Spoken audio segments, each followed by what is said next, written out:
We're live. It says it that in the corner there, Joe. It is red. It says we're live. Here we go. Another week, Monday night, Preferred Lines podcast. Chugging along here. We're just getting it going. And I know it's a little bit of a letdown with the players as last week. You could see every single shot. By about Friday afternoon, I felt like I had seen a whole tournament because coverage you could take in. So, you know what, we got that. We're going to bring you the energy. We're going to bring you the energy because we love the Honda Classic. It's in Joe's backyard. It's the DFS Open. Classic. Please like and subscribe, rate and review, retweet this shit, dude. Let's go. Let's get this music playing. Go.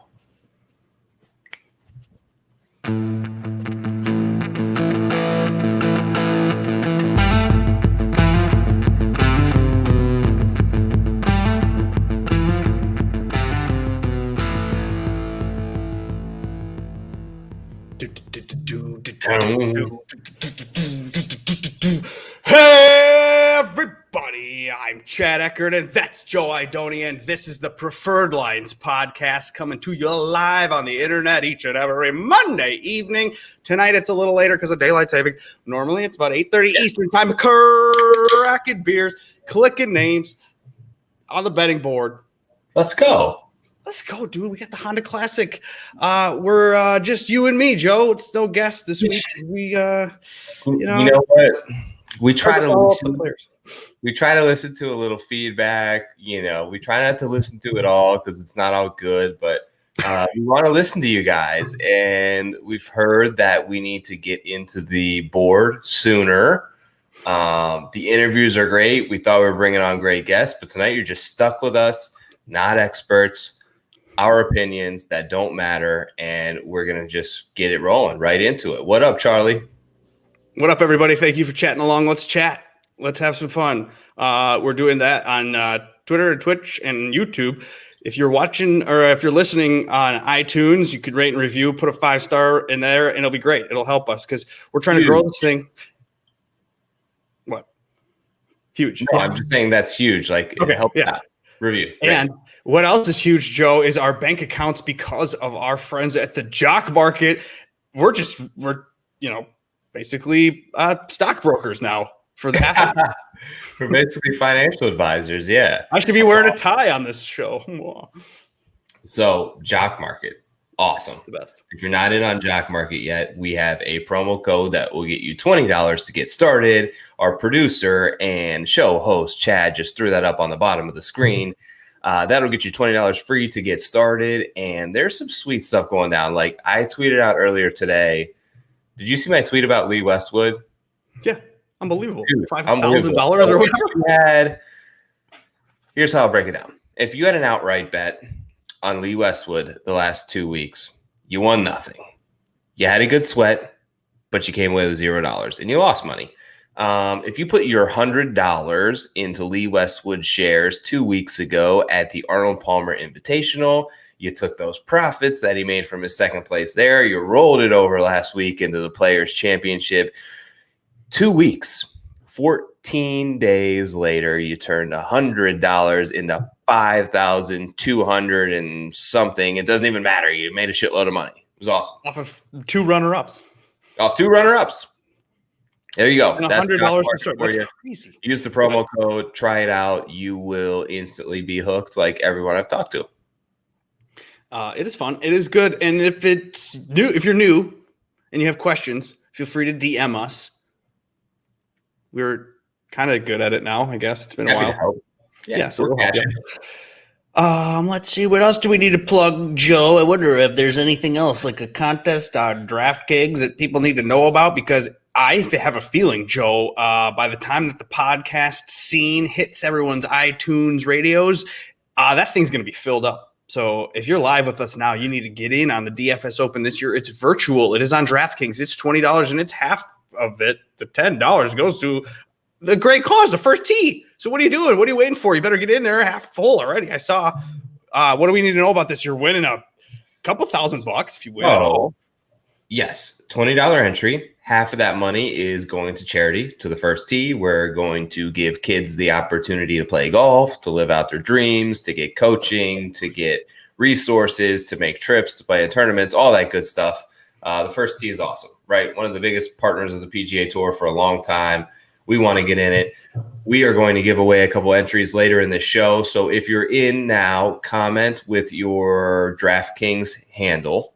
And we're going to pick 2 winners to give you an entry into the DFS Open, courtesy of us this week. So essentially, there's still it's not like it's just for charity, right? There's a $20,000 cash prize pool up for grabs.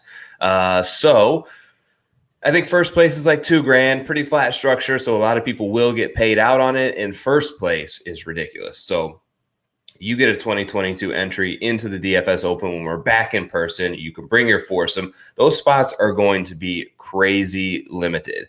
Honestly, we may have like no spots beside this foursome because somebody has to leave in order for those spots to open up. Awesome, Chad. Yeah. So somebody has to leave. I'm pretty sure everyone's going to come back, but we will make room for your foursome. You're also going to get to play PGA National the day after the Honda Classic in a ridiculous event run by the First Tee with the Sunday pins, with the shaved out greens. They're running at a 15. It's insane. And you're going to get a annual sub to Fantasy National, who are good friends of us here. You're going to get a hoodie. We've got some other prizes. People donate stuff. So you're going to get absolutely hooked up if you win first place. Drop your handle, like I said, in the comments here, and we're going to give you a entry into the contest. Take it down.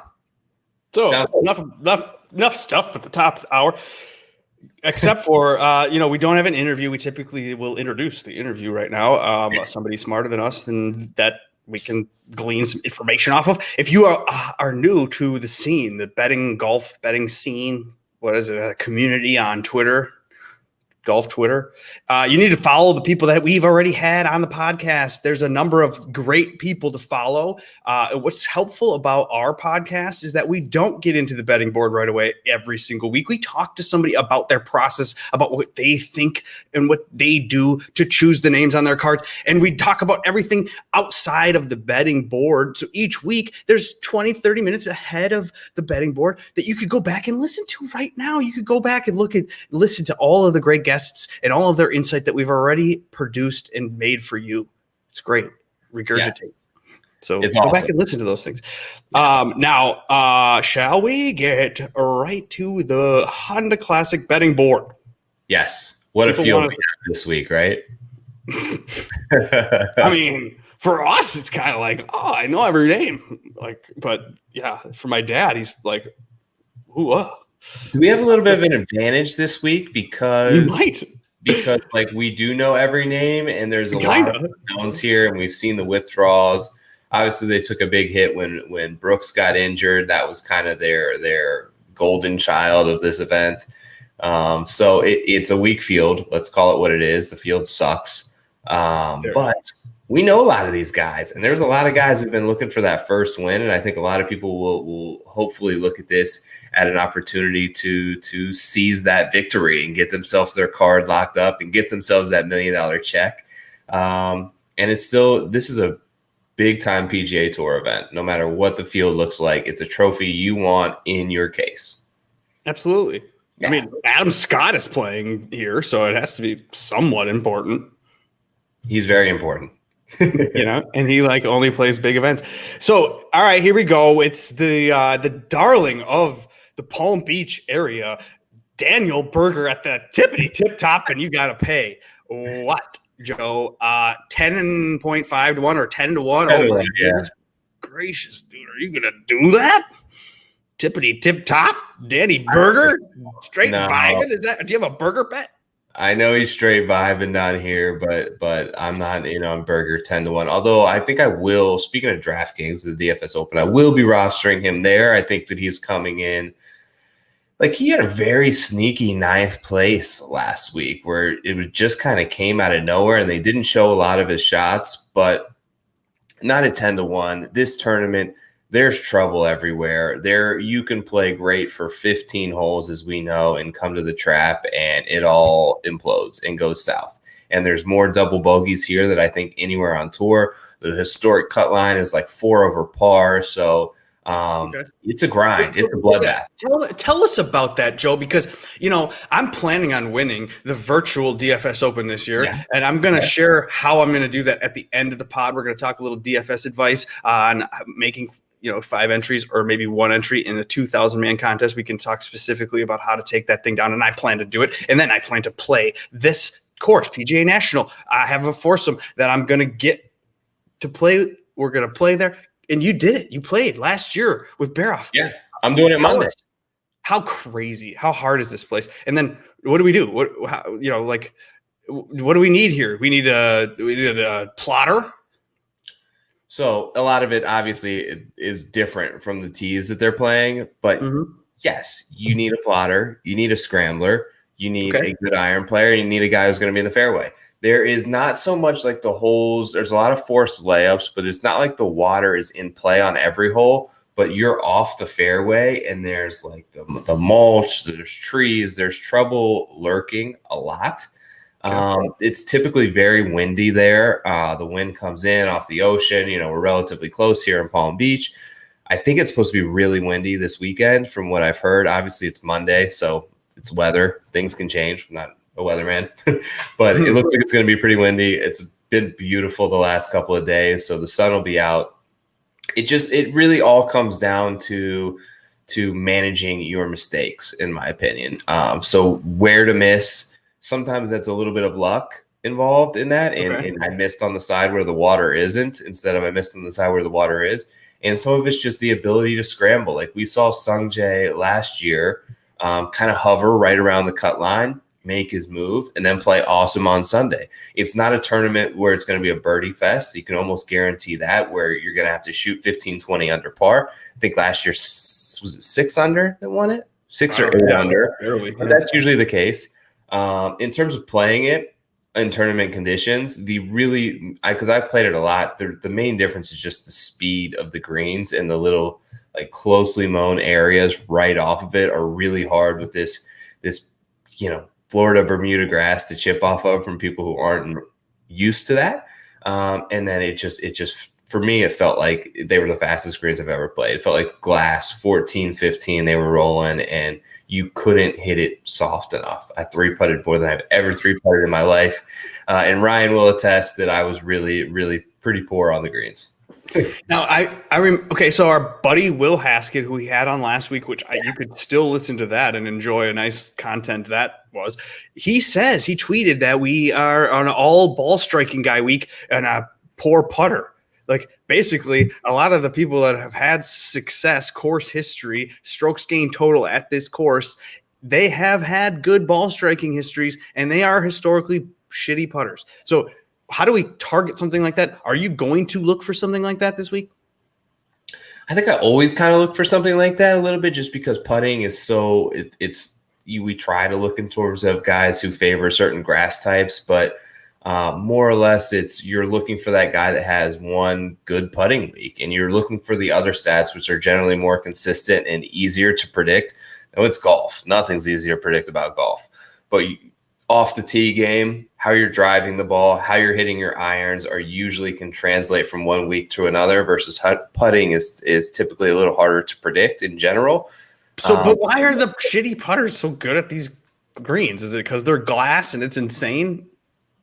I think so. I just think that you don't have to hole a lot of birdies here. Like par is pretty damn good, I suppose. Yeah. So just the layups are good. Yeah. The green in 2 on a par 4, and you give yourself enough chances at birdie. There's let me think here. There's 12 par 4s this week, so there's only 2 par 5s. It's a lot of par 4s, and they're not all long, but you've got to hit the greens in 2. And if you make 2 or 3 putts on those, you've got to 2-putt all the rest. So then we could be looking at, if we're into stats, Joe, do we go into like the weeds and look at 3-putt avoidance? I'm looking at bogey avoidance. Okay. Because there's guys that certainly excel in that, and guys who are par makers, and there's guys who are play better in Corn Ferry Tour type events, which are just 20 under par, and they go out and they hunt at every pin. This isn't that course. It's probably statistically the hardest course on tour besides U.S. Opens. So you got to grind, you got to scramble, you got to make pars, you got to hold on tight, and you got to hope a couple putts go in. So then at the top of the board with Burger, we're not going to do that. We probably will do that on DraftKings. They gave it to us at 10-8. So maybe if you're in that DFS Open, if you haven't signed up, you better do that quickly. It's $20 and half of it goes to the first tee. So what are you waiting for? You can do it 5 times. Help me fill it up. Are you going to do Sungjae Im, though?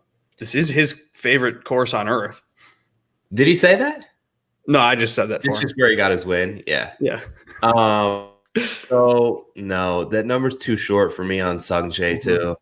Especially since last week I felt like I was excited and I was encouraged by Friday's round, and then all of a sudden Saturday became old Sungjae that he'd been, and then Sunday he showed up again. But ultimately breaking it down and peeling back the onion, you can do this on websites like fansharesports.com, and you can look at their putting statistics, and you can see that Sungjae Im's putting statistics are or they were too good. So like that's what kind of carried him compared to what usually carries him is his irons. So I don't know. So the last couple of years, like I feel like I know this event pretty well. I hit Sungjae last year. I've been to this event probably 7 years in a row. I'm going to be there Saturday. I'm looking forward to it. I like this event, and I feel like I always take one of these guys at the top.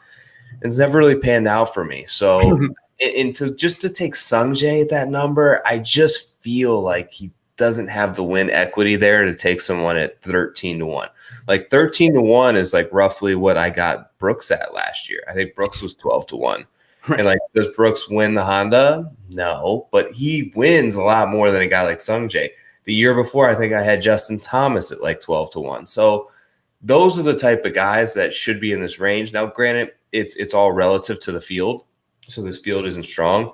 But for me, I would look down in the next level. I have interest in Neiman. I haven't bet him yet, but I feel like catching another 7 points on Neiman and he's got another 10 points, so he's doubled the number of Berger. I feel like it should set up better for him, and that's more the range that I like to play. So Neiman, it's in the 20s, and that's kind of surprising. I'm thinking that he'll probably be bet. I mean, I saw that Pat Mayo was on him and a couple other people that are in the industry around him. If you haven't bet him yet, Joe, why are you waiting? You better go do that, don't you think?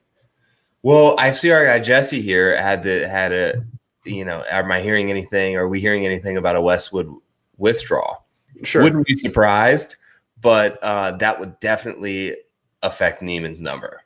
So he's probably dropping to 15, 16 should Westwood withdraw. Obviously, 2 great weeks, just made $1.3 million. Back-to-back weeks and made $1.3 million off of a third, right? It's insane. Yeah, it's amazing. And then it said afterwards he went to Augusta to play a couple rounds. So wouldn't surprise me, Jesse, to answer your question, not one bit. Okay. I would have thought we would have heard something about it today because it's unusual for a guy just to withdraw on a Tuesday if he knows he's not going to play. The only thing I heard was that there's no reason to think he's not playing. He likes it here. He used to, I don't know if he still does, but he used to have a place right there in Palm Beach Gardens. And he's on a heater. Yeah, and I remember talking to Sobel last year, and he just mentioned how Westwood was in such a good spot and just really came here because he enjoys it. And this place lends itself to the Euros. I think that this course is familiar to.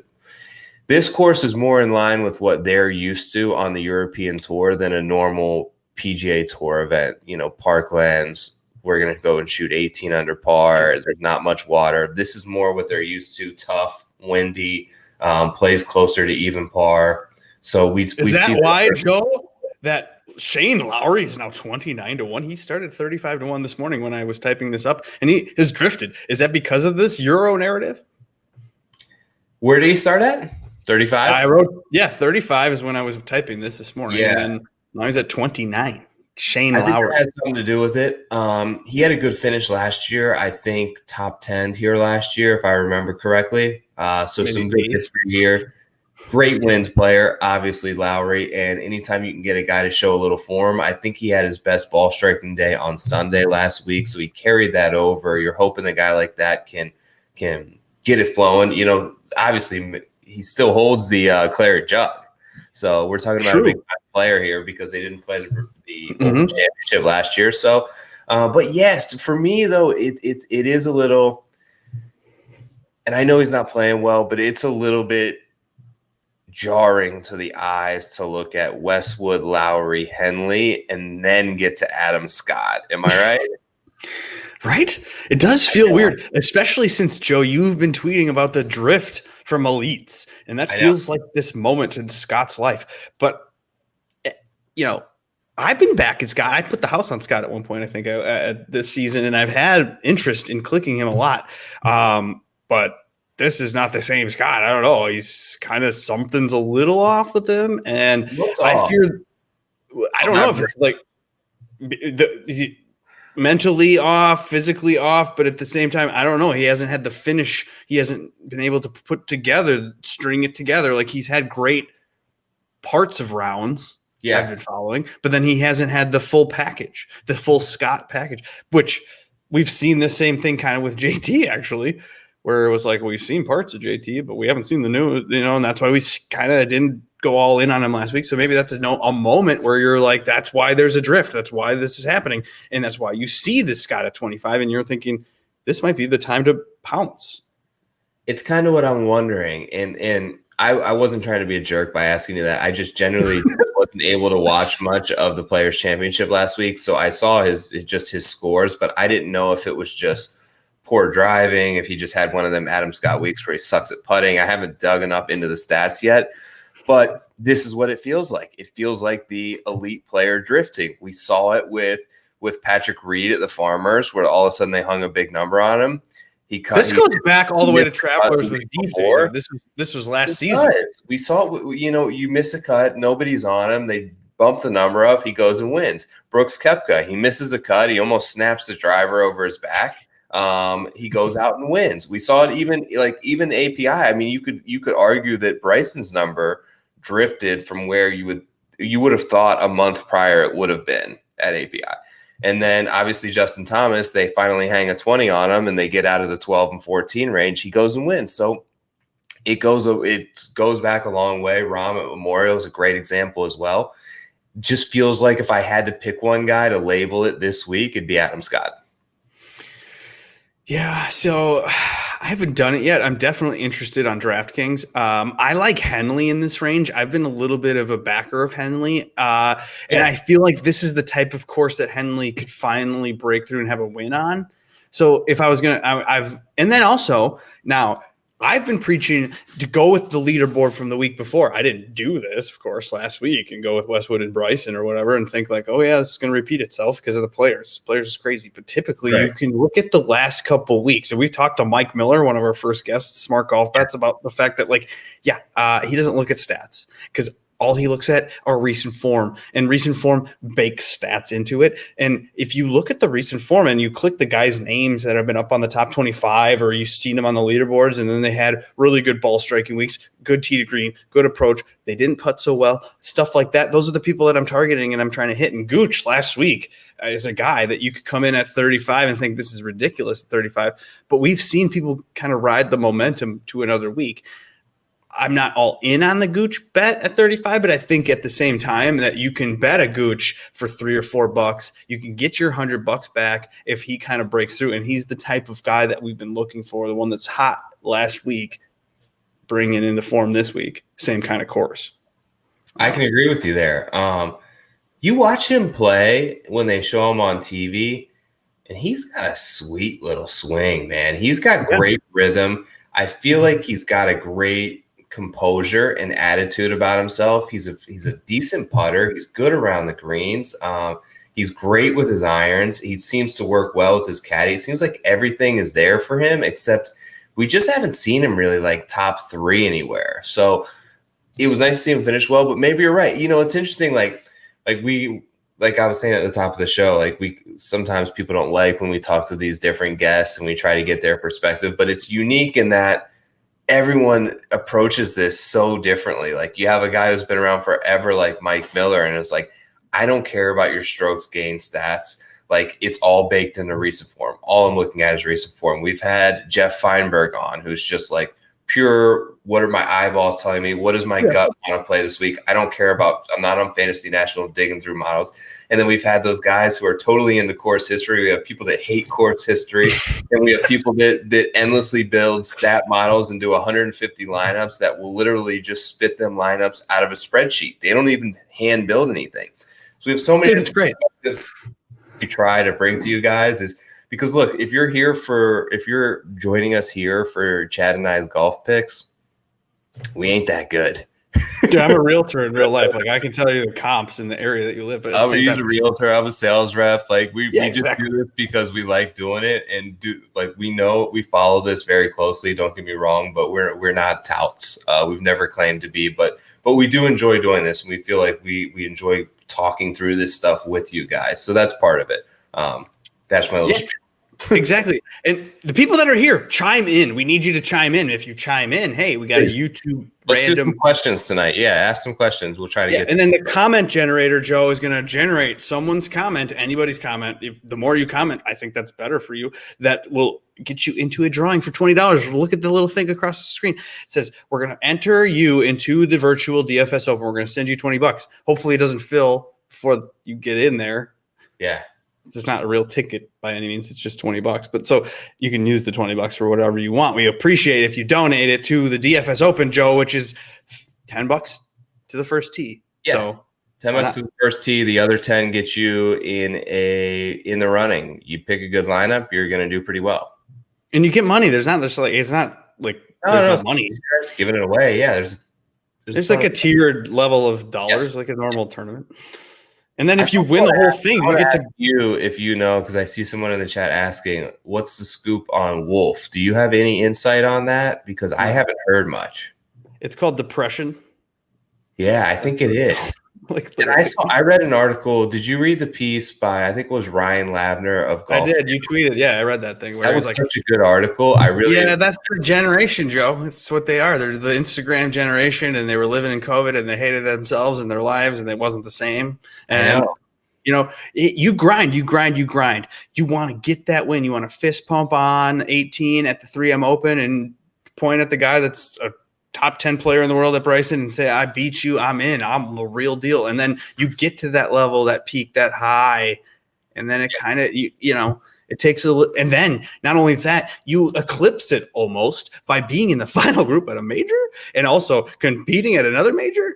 So a lot of this is going into, hey, I got all this excitement and all these highs, and there's only so much to do. You got to go down a little bit on a hill before you can go back up another one.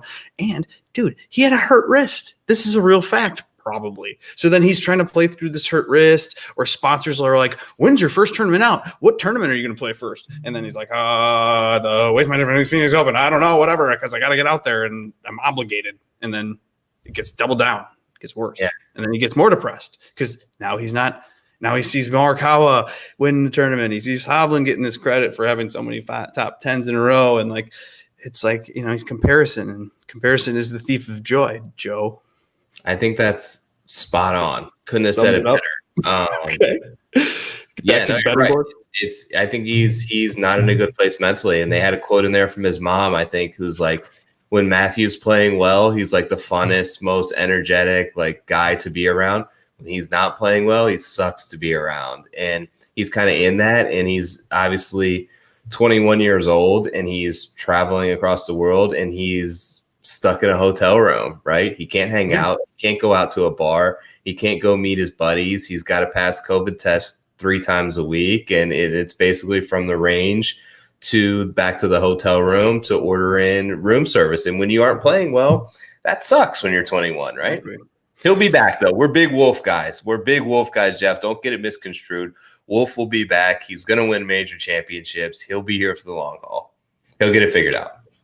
My guy Nick, he's asking if we have any love for Chris Kirk, and of course I love Chris Kirk. He's in the next range we're about to get to here on the betting show for the Honda Classic. It's Joe and I on Monday. We're live, so comment along. If you comment, you get entered into a drawing for $20, and it is now the 40s, where Keegan Bradley's in the 40s, Tringali's in the 40s. Your guy and our guy Cameron Davis 45, Ricky Fowler, Chris Kirk there at 45-1, and same with Brendan Steele. So that's a loaded range. And then Zach Johnson is the only 50 to 1 guy. So this range, it looks like, has it been bet down a little bit? I mean, I think there's going to be some peppering in this range, especially with Woodland out. So what do you think? Did you do anything here? I did. So actually, you tipped me to one earlier today. I see this number's gone down a little bit, but it's my boy Cameron Davis. Oh yeah. Look, he was 55 to 1. I'm to the point now where I'm invested in this kid, not only with takes on this show, but with actual dollars. So I'm not going to miss it at an event with a shit field where I think that he's one of the class players in the field. And then he also had a T8 last year at. So coming back to a place where he finished well, in good form, playing well, Aussie, 55 to 1. I took it. That was my right away. As soon as I saw it, when you texted me that number, I was in. But I have some interest in Brendan Steele too. I've seen a lot of comps to the Sony Open. Always plays well there last year. A couple the guys that I played in the DFS Open group with last year was Sobel and another buddy, Jason Shannon. And they had like Steele 150 to 1 tickets. And he was final group, I think, Sunday. So they had a great finished like 4th or something. Or yeah, they had a great sweat. They were following him around. They told me like they bet him because he loves the Honda. He likes being there. So yeah, that number feels low, but it's just all the numbers feel low, right? Because this field sucks so bad. It's so weird, yeah. About Steele, Tringale, Brad Keegan, like all these. You got to dig. If you dig in onto that Steele, you can see that he did well at the Sony last year, and then did well at the Sony this year. So maybe there's a trend to like where he likes to do well at. So maybe we tried this out, and I'm going to click some Steele on DraftKings when we're making lineups in the DFS Open. It's a virtual Open this year, Joe. It's $20. It's going to fill up fast. We're talking about it a lot because we're excited about it, and I'm going to tell you how to win it at the end of the pod here. And but before we get to that part of the pod, let's talk about your guy Cameron Davis, and let's talk about Joe. Now they're not a sponsor of the show, but the Fantasy National Golf Club is a great golf club, and it's not expensive by any means. Do you use this website? I do. Yeah. So Fantasy National, our guy Nick is asking. He's been focusing on opportunities gained. Do you use this stat? Yeah, I mean, it's a great stat. It's a proprietary stat that they use. It just takes the opportunity that they had versus the actual make, for example. Yeah, so like someone could have birdie or better, but they might not have an opportunity, or they could have an opportunity but not make the birdie, blah, blah, blah. But you want more opportunities. You want opportunities. I don't know if that's going to matter for your guy, Cameron Davis, but what we do see on the website, fantasynational.com, is that this man, actually, I'm going to ask you another one. What kind of rounds back do you go? How far back do you go? Do you 50 rounds? Are you 24 rounds? Are you 3 months? Or what do you kind of use as a criteria for that? I would say 24. Okay. Exactly. It depends on the stat. I think that the particular stat that I'm looking at somewhat, but I would say my default for the majority of them is 24 rounds. Anything longer than that, and I feel like you can, especially with things like approach play, you can start to skew the data because now you're going back to how was the guy's approach play last August, right? And is he using different clubs now? Like it's golf. Like you come in and out of little spurts of playing well and not playing well. And anything, or you're working on a part of your game, you're working on my draw. I'm taking a work on my draw for the next 6 months. I think people do this kind of thing, and then over time, it's weird. It's skewed. Basically, six tournaments, the way I think of it. So your last 6 tournaments, how you play? So I sorted my thoughts when I went into making lineups this week. I already made my lineups because this is the thing I'm trying this week. But so when I went into Fantasy National, I'm starring my names, and I'm looking at the stats, and I'm going through, and I'm looking at what's green and red and all this stuff. It's so convenient and easy. I do last 24 months. I do last 3 months, which then includes January, middle of January and on, so which is great. So that's enough time for me to get a little glimpse of how their somewhat recent form is.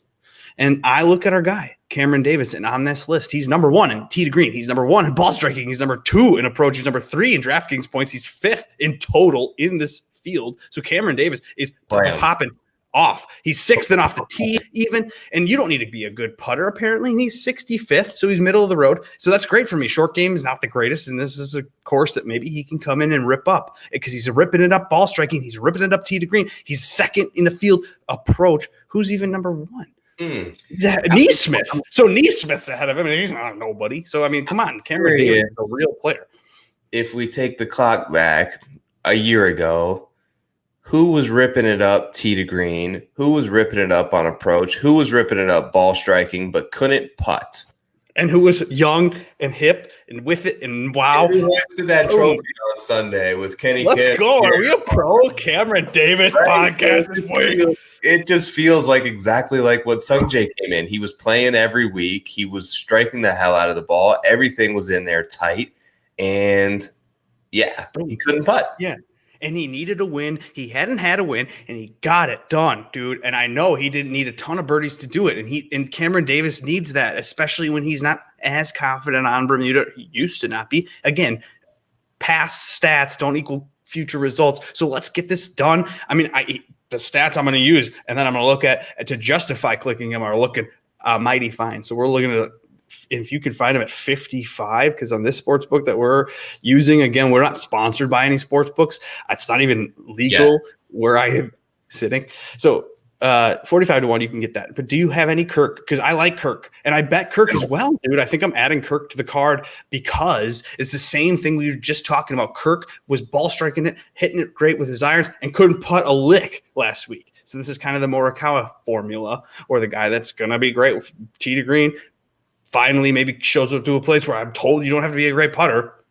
Are we doing Kirk? I'm not doing Kirk. Okay. I see it. Just went Cam Davis instead.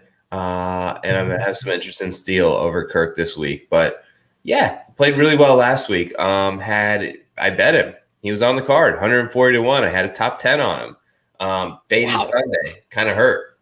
Yeah. Yeah. Okay, so then you're a little, snake bitten on that one. So maybe it's the wrong person to talk to. But I just think the formula is there, Joe, where what I've seen, the pattern I've seen is looking last week, which is great. Again, at Fantasy National, is you can look at the strokes gain stats, real convenient. I know Rick Run Good's got these stats. Other sites have these stats. FanshareSports.com with the 20% off the Fantasy Golf Pod promo code. Dude, get the sites that have the stats, and you can sort them. And you can look at who's putting well, but who's putting bad is kind of what I like to look at, because they're going to rebound with the putter, but they're going to keep the irons, and that's a typical thing. Now, let's just keep going because we're going along already. We're trying to keep this short tonight, I guess, I thought. But we got 60 to 1 Doug Gim. You got Poulters here, it's Streelman and Clark, and Hadwin and Wallace. This is where I feel like it's dropping off quite a bit. But can Doug Gim get you a win on the PGA Tour? Sure. I feel like a lot of people are in play to get that win this week. Right? Could it be him? He's the same kind of way. He was striking it, hitting it irons, and couldn't put the lick on Sunday. So then, are we doing that? Did he learn something? Did he learn? Interesting question.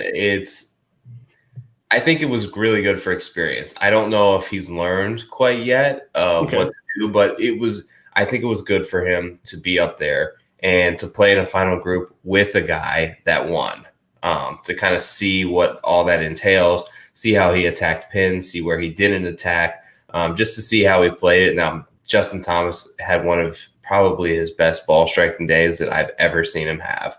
He should have been like 6 under on the front 9 and just didn't make a putt, so he could have went insanely low just like he did on Saturday, and he was so dialed in. But, yeah, I think that it was a great learning experience for him. Yeah, me too. I've been kind of a fan of his. I did retweet something that I had recorded him saying at a Sanderson's Farm tournament 2019 on Fantasy Golf Pod Twitter page, because I thought this guy was legit. I thought he was on the same level as all of these names, and that's what my perception was. I was being told that this is Seaweed Gim, or Seaweed is Gim, and somebody told me this. Kenny Kim, I think, on the Fantasy Degenerates podcast, their podcast, because he was popular at the time, and like he was new, and he was the new flavor of the week because this happened, and like Doug Gim is Seaweed Doug, or Seaweed Doug, or Doug Seaweed is what Gim is. I don't get it. I don't know. That's Japanese or whatever, wherever Kenny's from, but he was supposed to be on. But anyway, let's keep going. We got the long shots, Joe. Or do we need to talk about my guy Wyndham Clark quick? You could. I like Wyndham I'm not betting Wyndham this week, but he was leading this tournament I'm trying to think when that was. Was it A couple of the last 2 years? He's had a great finish. 2 years ago. Yeah, I think he was leading this tournament like going into Sunday. Yeah. He's just spraying it everywhere, maybe. Yeah, that's the problem. Is he's he's not a precision guy, not a plotter at all. But we don't know because he's kind of now young enough that he could be changing his stripes. And he used to be known as a bomber and great putter. But I've seen more of a well-rounded game from him. So like at 66, I feel like that actually, if you're looking for a breakthrough guy that honestly could heat up and gain 8 strokes putting, like he literally could, or he could gain 10 strokes tee to green because he's just got that game. But he goes in these really weird ebbs and flows. Now, the reason why I care about this guy, he won me a quarter arcade GPP one time when I used Mike Miller, his tout of Wyndham Clark, and I'd never even heard of Wyndham Clark because I was just like, Wyndham not. And I thought it was funny to go, why not Wyndham Clark? And I'd never even heard of him. And he won the GPP for me, so he was in there. So basically all I'm saying is that I think Wyndham Clark, I followed him a lot, and like he's gone away from the gimmick of I'm a bomber and a putter, and he's more worked on his game. And I don't know if it's sacrificed a lot of tournaments along the way to try to become this person that I've seen him emerging to become. So maybe this is the moment for Wyndham Clark at 66-1, and I like him. So I'm considering him to be on the card. How's he played the last couple weeks? Has he been all right? Yeah. See, that's the thing. Like he's around. He's been good. He hasn't been great. Like 8,000, like a couple weeks ago, he was like the 7,200 price range. And I was like, okay, I don't know. Normally he's a $6,700 guy, and like the 66 like feels right for this field for the names around him, like a Streelman or a Hadwin. Like he can for sure catch fire way more than like I would be more confident in him than a Poulter, and then it's he's 6 points back. Yeah. So that's whatever. I like him, but you don't need to like him. You can do whatever you want. You can go to the 70s. You can go to Ben On. Do you have any interest in Ben On? I did go to Ben On. Of course. All right. Bet on. Oh God, I'm an idiot. Why did you go Ben On over Fratelli? Why did I go Ben On? So I just seen some things before last week that I liked about Bet On, and then he made it an 11 on a par 3. Yeah. And I feel like that just kind of skewed him and messed up his whole week because he wasn't playing badly before that. He'd made 5 straight cuts. He's been working on his putting. It's improved. He's got a good track record at Nicklaus Design golf courses. This is like the picturesque Nicklaus. Like this is everything that most Nicklaus courses are. He's played well at the Memorial before. He's played well at the West Coast Nicklaus tracks. Ball striker, good wind player. Like if he can, I thought he was making strides with the putting, so I'm not going to just write him off after one horrible hole. But I bet a guy, I mean, he was 80-1 when I took him, and I took a guy that was 18 over par last week. So yeah, I couldn't do it. I don't know. Maybe that was foolish, but that was one of the first plays that I took today.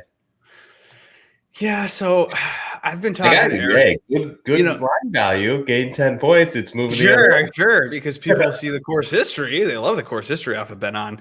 But I've been talking to Eric about not picking these guys that are kind of goofballs, that are like silly and don't take it as seriously. Like I love them, like the Max Home was the Damons and stuff that like go on podcasts and admit things and have fun and tweet. Like I told my wife about Ben On's quote tweet of himself, like who would tweet or who would make an 11 tweet at them on this hole, and he like quote tweeted and he tagged himself. So it's like hilarious because like he's a self-aware guy and I like that. But then, sometimes though I'm like, hey buddy, fucking get off Twitter and get on the putting green, you dumbass, and just start practicing more because it's irritating to me. Or, like Joel Damon goes on a massive cut streak, missing cuts like no other. And we'll go on Twitter and look for a cash game. And I'm like, God, I love this about him. But it's like, dude, I know this problem. Is that helping you? I don't know. But it's clearly not when you're missing so many cuts and you're, so I feel like that I'm trying to shy away from stuff like that. I get it. For me, it's just being able to laugh at yourself a little bit in a moment where that can happen to almost anyone. It's happened to a lot of the better players in the game. It's happened to Phil. It's happened to Sergio. It's happened to all these guys. So Yeah, I get it. We laugh at ourselves every week. We don't take ourselves too seriously. Oh, no, I understand. He's endearing, and like there's stuff he's people like that about him. But it's like if you're putting your hard-earned dollars on that, and then on Saturday afternoon, all of a sudden he has an 11 on a fucking par 3, you're like, what? Why did I do this? There was a run there not too long ago where he was in really good form, and he was in like the 40 to 50 to 1 range in good fields. Like if there was an event where he could win with like gaining a half a stroke putting, this could be it, man. He's not that far off in terms of what type of player that he is in Sungjae. Great driver, unbelievable approach player, good wind player, great around the greens, sucks on the greens. And this is one of those weeks where we've seen guys who aren't great on the greens win. We've seen Keith Mitchell win.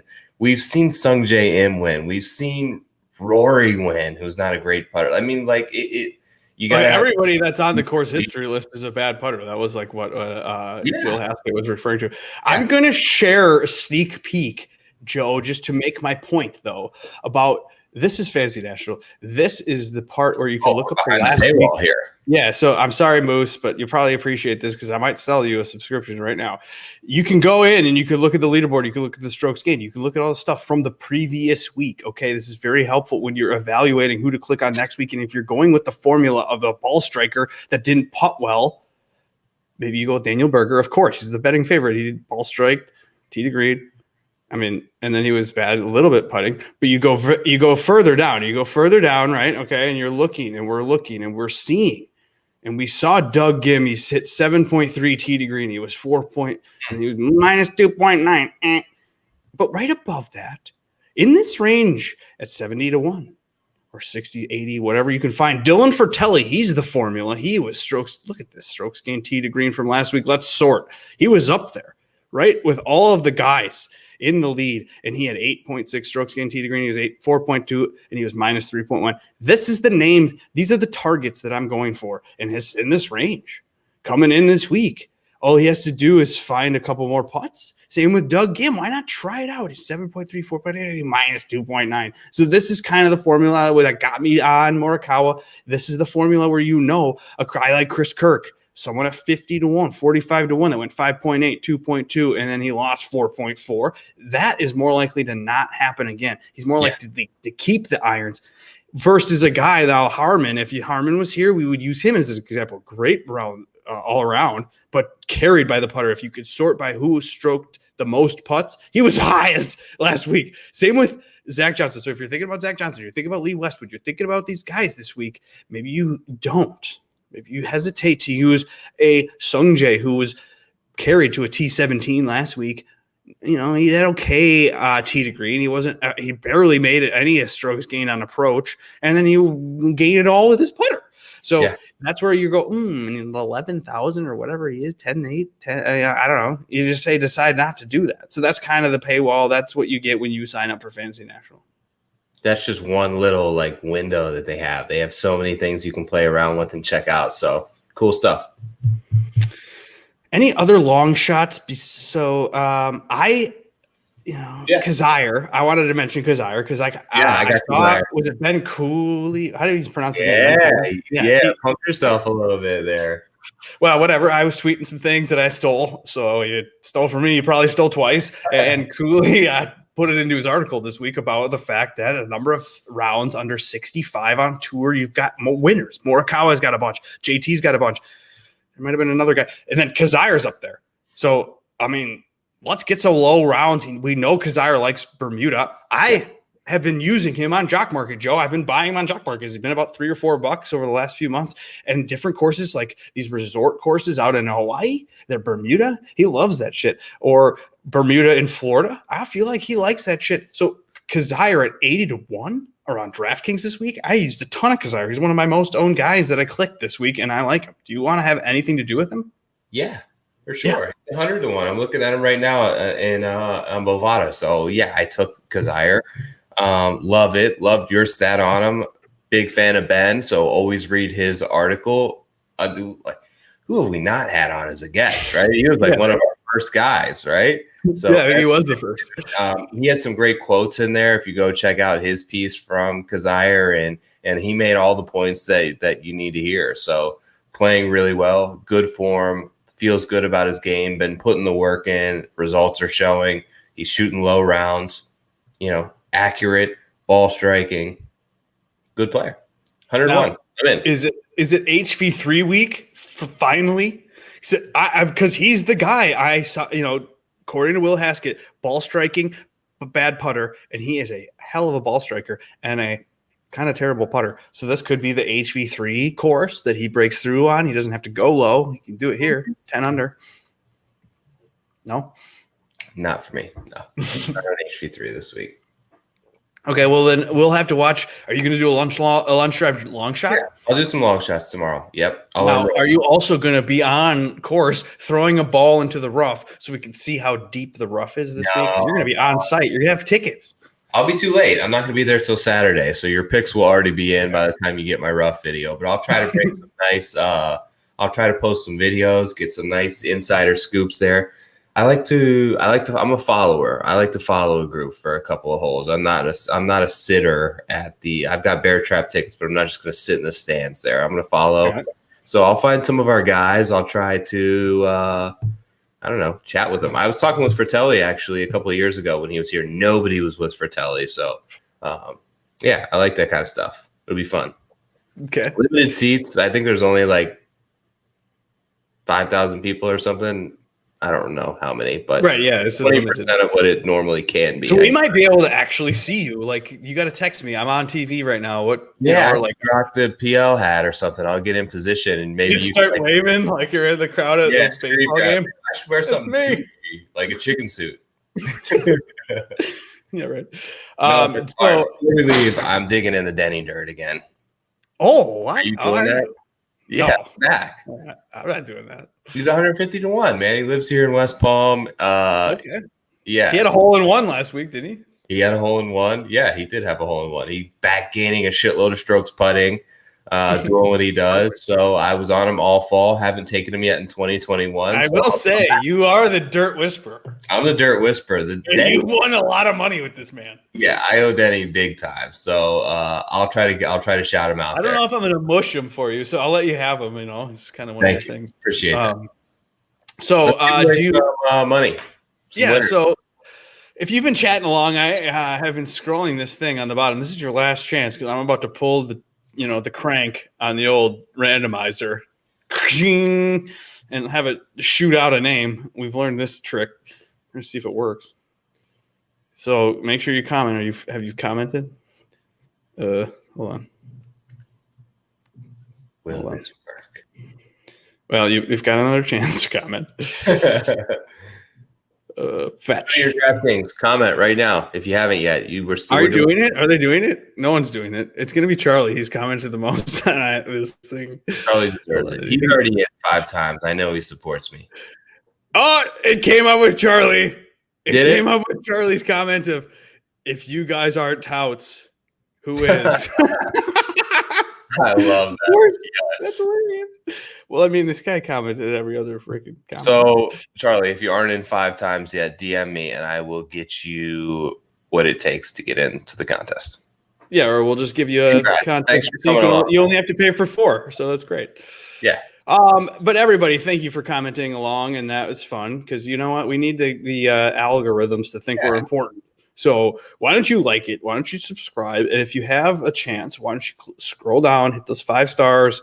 All of that is helpful. And what is also helpful is to go and use the promo code PL20 on Jock Market to get $20 for free.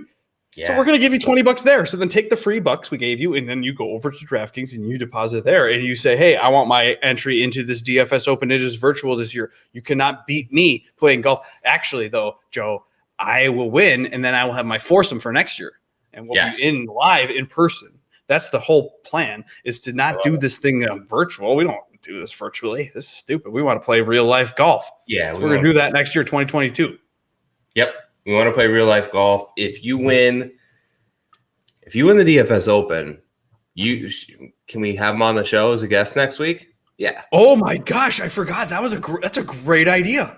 Yeah, I don't know if anyone you win the really DFS wants Open, to be on you our show. are the front 9 guests next week. Okay, so we won't even have a guest planned for it's the match play or no? Match What is it? yeah. No, is it Match play and Corrales? Yeah. So then it'll be stupid. So it'll kind of be weird, and maybe it won't be as normal to bet on the match play. So then we'll not have a real guest. We'll have you, the winner of the DFS Open. I will find you. I will hunt you down. And I will tell you, hey, come on our show. We'll have you on for a couple minutes. You don't have to spend a lot of time. You can even be anonymous. If you want to like hide your face or whatever, like our friend Strokes Game Captain does. We'll send you some gear too. So yeah, we'll see. Yeah, so then you're in. Okay, a guest appearance. You are a guest picker, like on College Game Day. Be great. So wait, thanks for everybody. Before we pick the second winner, you have to tell us how to win the DFS Open because you. I forgot about that. I came up with thoughts, Joe. So now the DFS Open virtual is 5 entry max. Now, not everyone's going to do that. And does that really make any difference? I don't think so. Like I have 5 entries, but I'm just going to keep, I'm like as if I'm playing 5 of them individually, even though I am using Cameron Davis on 4 out of the 5. I'll just give you that tip right now. $8,600. I mean, that's a great price. But at the same time, 2,000 entries. Now you think, oh, I need this 6K guy. I need this random name. I need this flyer. I need to go low own. I need to look at ownership on fansharesports.com, and I need to sign up with the promo code Fantasy Golf Pod, and I need to go and I need to get weird with my lineup. And I don't think you do. I think you can be just plain, normal, good, or in your head good. You do kind of want to play a little contrarian, but we're not talking contrarian in the 6K range to be contrarian, just to be stupid. We're not talking about even in the 7K range. We're talking about just going like, you could take the burger if you want the burger, but if you take the burger and you eat the burger chalk, then you have to kind of go a little different with your 9K guy. You can't go with the same chalk that you would normally go with. So you just got to build a little differently, but you don't have to be crazy when you're only going against 2,000 entries, right, Joe? This isn't the lottery. You don't have to pay attention to chalk. I never do.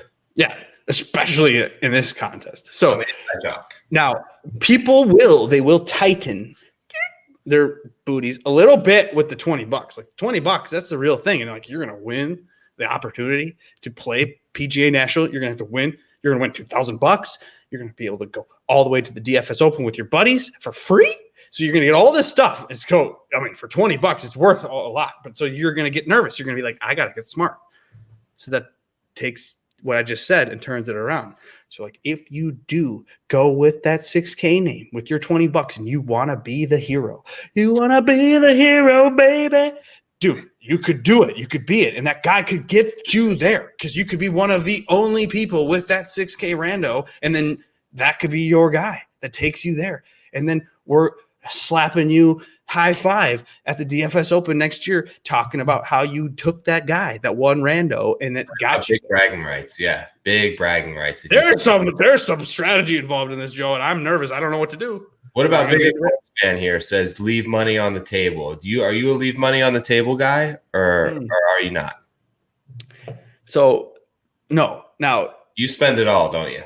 Yeah, typically because they're, gosh, in like the Masters or a soft price field where you feel like, oh my gosh, everybody's going to click the same names because it's kind of obvious and like, well, everybody's got great names. Then you can a little bit like a shorter field where they're, the Tournament of Champions or something where, or even WGCs with 70 guys, you could kind of maybe think that like it's helpful to do that and it won't hurt you too much win equity wise, but there's a reason why they're priced the same way. There's a reason why that they're in this betting board at this way. This algorithm that Las Vegas has is better than you and your process and your model. So why don't you just take all of the money you have and spend it all the best you can? $100, $200, that's not any different, but to go 1,000, that's too much. I wouldn't do that. Yeah, 1,000's too much. Yeah, my strategy, and I haven't. I'm a late to the DraftKings party, so I like to build Wednesday nights after the Jock Market show. But from initially looking, I'm gonna stack up top. Probably. Oh, what do you mean? 10K range? Yeah, I think Berger Neiman. I'm gonna stack them both. Okay. And then maybe Berger. What does that leave you left? Like 3,200 or 7,200 bucks? Yeah, I have to play like 6K range guys. So, yeah, I liked Wes Bryant in there. Well, your guy Denny Dirt is in the 6K. Yeah, range. Denny will be in there. Yeah, Denny will be on my team. That's show. Yeah, Denny will be That's on funny. there. No. Yeah. I don't want to advise the 6K range. I think I clicked one guy. I clicked. Now, Justin Ray Golf was talking about how the PGA National, the Honda Classic, has a lot of shots between 175 and 200 yards. It's the majority. It's the most on tour, I think, or something like that. And so that statistic you can sort on Fantasy National, and Sepp Straka showed up on that. So he's $6,700. If you wanted to have that be your hero, like, I don't know how many guys are going to use him out of the 2,000 entries. I'd say like probably 15 max, maybe use this dude, Substraka, maybe less than that. So like that could be your hero, or you could go just at the $7,000 level. Now, Pat Mayo is touting this contest, and he is going to say a lot about this thing tomorrow. So this is going to fill up. So you better join it now. And he liked Ches Reavie last week, and Ches Reavie fit the formula of good at ball striking but bad at putting. He didn't even make it to the weekend. He was so bad at putting. So Ches Reavie at $7,000 is a plotter, the stereotypical dude to win here. So then maybe Ches Reavie at $7,000, your last guy in. Okay, I like it. Oh, and then I saw someone say Warinsky, and that is live. Yeah, he's $7,200. God, and he's good from 100 to 175 or whatever the hell the stat you need to know. Are we done talking about this stuff? We got to give away one more ticket, right? Yeah, give away another ticket into it. All right. Now, we're going to give you $20. We don't have access to DraftKings. We're not cool like that. We don't know how to do that. So I'm going to randomize a pick here, and we're going to give you $20. You got to answer, but don't miss. Don't miss out. You got to get in this thing. Three times a charm, right? What is that? That's who won. Bigger Colts fan. Yeah, 3x the charm, right? There you go. Don't know what that was about or what time that was in the show, but the randomizer has chosen Big R Colts fan 497. If you are on Twitter, you can DM us or you can email us, preferred lines gmail.com. I think it's just DM. Yeah, whatever you need to do to get your $20. So go enter right now. Yeah, and then we'll pay you. The link, Chad, I think, pinned it earlier. It's on my Twitter. You go to dfsopen.com. It's on the homepage. Grab it, copy, paste it, enter. Thanks. Boom. Okay, I think we did it all. Jeez. Oh wait, Joe, do you agree that the 16th is the toughest hole at the PGA National? I thought about that. No, I don't think that. I mean, I think maybe, but you obviously got water all the way up the right side there, right, Charlie? It's the toughest, I think, second shot, because for me, I usually bail out to the left there, but that makes that second shot way longer in. I think the toughest driving hole for me personally is 14, right before you get to the bear trap. Trouble all over. There's those woods to the right. There's OB houses with the white stake fence to the left. That's my opinion. I'm sticking to it. Oh my gosh, just big R Colts fan. He's already calling his shot. He's like, gonna say, I'm going to get in with the money that I got, and I'm going to win it and be the guest next week. And if you missed that Monday is the program, you win this DFS Open. Well, I'm going to find you, and I'm going to host you right here as the interview guest on the Front Nine segment for the match play tournament next week. Boom, let's go. Hey, thank you for being here. Thank you for liking, subscribing, and all that stuff. You guys are awesome, and we appreciate you. And we're going to play the music and get the hell out of here because that's what we do just kidding. Let's start from the beginning, and then we'll see you next week, Monday night. Boom. Hey, thanks.